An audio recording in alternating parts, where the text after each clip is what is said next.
Stephen Odell, Head of Marketing, Sales, and Service at Ford. Thank you so much for taking the time to speak with us today. Pleasure. We appreciate it. We're here on the busy streets of Manhattan. You've got the new Focus RS. You're bringing it to the U.S. Why now? Well, it's part of our performance portfolio. As you mentioned earlier on when we were talking, 12 performance cars by 2020. This is the fourth one, going global with the RS, which is already a strong, if you like, sub-brand around the world. It's almost the reciprocal of making Mustang go global the other way. Are you finding that the buyer that's potentially going to want to buy this here in the U.S. is going to be different than the typical Ford customer? Obviously, we'll figure that out as we go forward, but in Europe, we find that it skews younger, higher education, and actually we find about 20% of people that buy the car or consider the car are coming out of or own luxury vehicles already.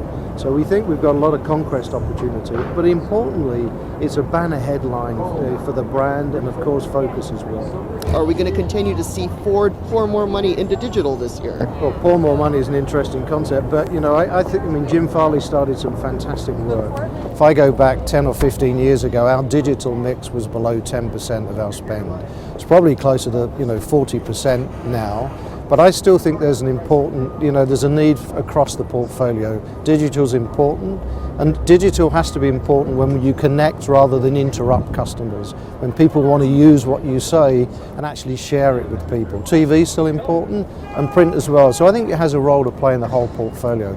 There's no big strategic change. My job really is to make sure that we get the message out about, some of the fabulous cars and products that we've got coming through.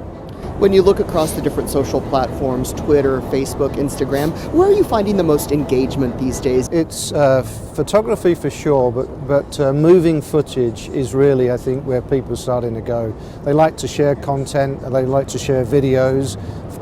Photography is important, people like to tweet about things, but they also like to show products in motion as well. Now here you are in this new role. You came over from Ford Europe. The euro reaching close to parity with the dollar, a very big change since last summer. What are we going to see in terms of sales coming out of Europe? As we can see, as you say, it's getting very close to parity. Who knows what happens when the US raises interest rates. What we're seeing though is employment staying stubbornly high in Europe, particularly in the euro-based states. But we are seeing gradual recovery, sort of 2% GDP growth across Europe, maybe a bit below that. And the industry is rising up very slowly. Stand Russia aside, very slowly. So it looks like we're seeing gradual, but it's going to be long-term recovery in Europe. Stephen, thank you so much for your time. We appreciate it. Thank you for your time.